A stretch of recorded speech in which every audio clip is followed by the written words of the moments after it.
दरम्यान माझा कट्टा या कार्यक्रमादरम्यान आशाताई नेमकं काय म्हणाल्या होत्या तेही पाहूयात. स्वभाव माझा एकदम कडक वेगळा असा होता. कारण मला जे करायचंय ते मी करायचे, पण एरवी मी कॉम्प्रोमाइज घरामध्ये करते, फ्रेंडमध्ये करते, सगळ्यामध्ये मी कॉम्प्रोमाइज करते. एक गोष्ट आहे की आपण ज्यावेळेला ट्रेनमध्ये बसतो तर जागा नसली तर एखाद्या माणसाला आपली जागा हळूच थोडीशी देतो. मग इतक्या जवळ जाणाऱ्या माणसाला आपण ऍडजस्ट करतो, तर लाईफमध्ये आपल्या लोकांना आपण ऍडजस्ट केलं पाहिजे. सगळ्या आपल्या मित्रांना म्हणा, काय म्हणा, कोणी तलवार असलं तर कोणी मॅन व्हायला पाहिजे. तर तसं मी माझं आयुष्य सगळ्यांमध्ये म्हणजे ऍडजस्ट केलेलं आहे. सगळ्या गोष्टी हा ठीक आहे, हे घ्यायचंय घ्या, ओके. पण मी माझ्या गाण्यामध्ये कुणाला बोलू दिलं नाही, मी माझ्या कामामध्ये कुणाला बोलू दिलं नाही.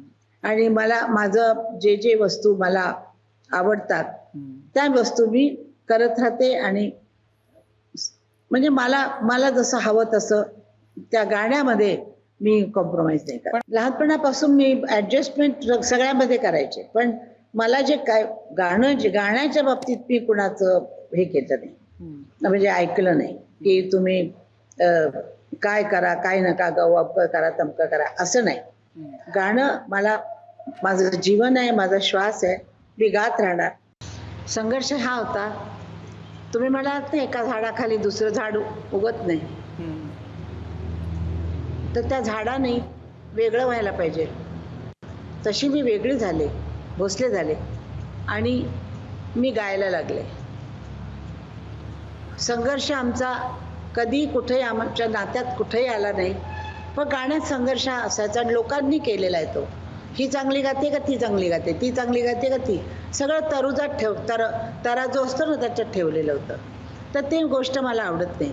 मग आशा भोसलेची स्टाईल स्वतःची आहे, लताची स्टाईल, दिदीची स्टाईल स्वतःची आहे, उषाच वेगळं गाते, बाळ वेगळं स्टाईल करतो.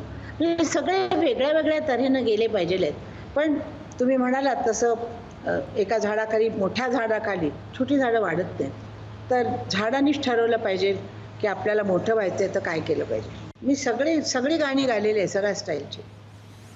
सगळं स्टाईल माझं संपलेलं आहे. फक्त एकाच गाण्याला मला असं वाटलं होतं की हे गाणं मला गायला द्यायला होतं. तुम जो हुए मेरे हम सफर, रस्ते बदल गए, लाखों दिए तेरे प्यार के, आंखों में जल गए.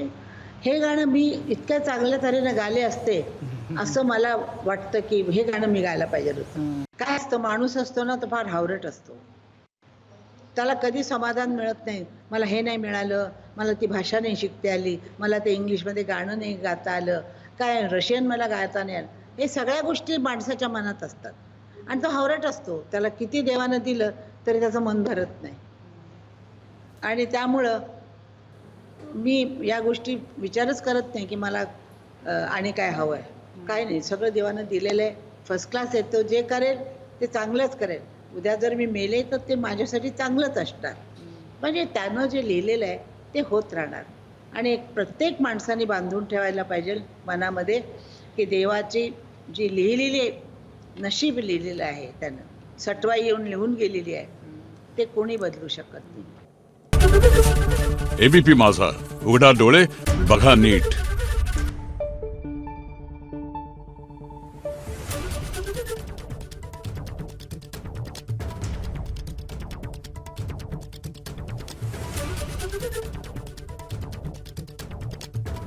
Thank you.